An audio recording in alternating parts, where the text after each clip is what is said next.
Bear Grylls Ultimate Pro Survival Knife, the successor of the Bear Grylls Ultimate Survival Knife, the best-selling knife in the world. In this review, we're going to take a close-up look at this knife and do several tests.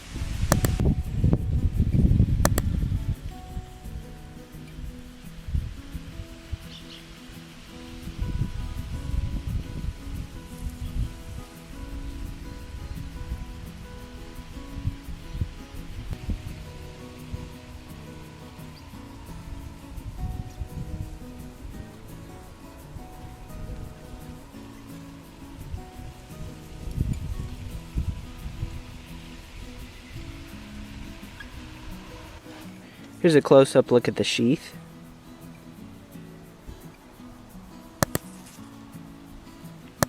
This belt loop, a lot of people have commented that it seems a little small. I can say that the stitching on it seems very well made and it's very tight. You know, so it is sort of a drawback, but you know, there's the back, the sharpener right there. I have not tried it. I suspect it could dull the blade even more. The blade came quite sharp right out of the box, so right now I'm not going to try that. You know, I'm sure it would work in a pinch out in the field, but when you're at home, there's better options. Of course, here's the flint. The flint is very difficult to remove from the sheath. There's a little lock on it, which is good. You know, you'll never lose it, but if you were very cold in a survival situation, I'm not sure it would be the best.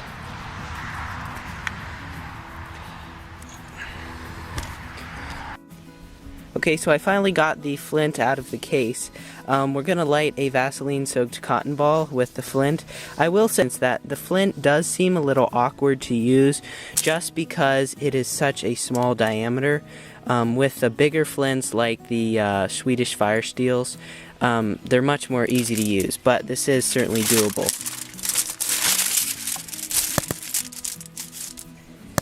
So it has a little fire marking here, and it seems like the best way is just to hold it like this and see what we can do. And this does have a coating on it, so you have to scratch that off before you can really get any sparks. I also find that this really prefers a certain angle of the blade. I'm not sure exactly what it is, but it's pretty particular.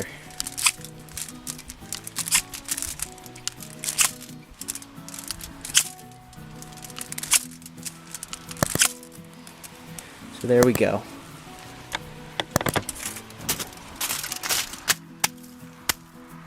Well, that was kind of a fail. My fire blew on the ground, but you can see it does light things just fine. Alright, so we're going to try a little batoning here. I've chosen a pretty thick log. You can see the length of the knife.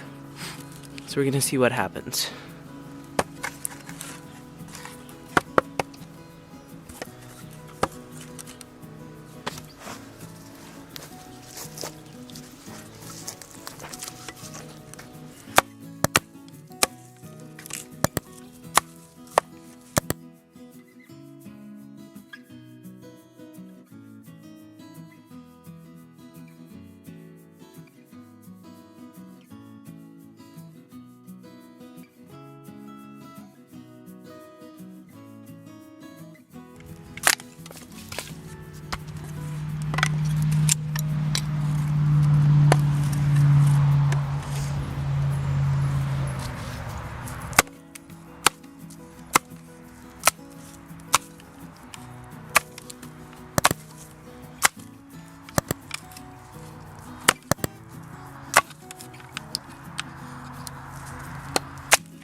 So obviously a longer knife is nice for batoning, but it did get the job done and got some nice kindling here.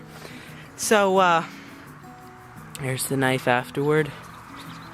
A little bit of wear starting to show, but that's okay. Another thing I really like about the knife is how they left a cutout here for your finger so you can choke up on the knife for finer tasks. It's very nice when you go to do some carving or whatever you need to do. You can just see here. It's very nice. Very nice. So, right there. Alright, now I'm going to demonstrate just how sharp this knife can be. I'm just going to show you putting a point on this little pine stick here.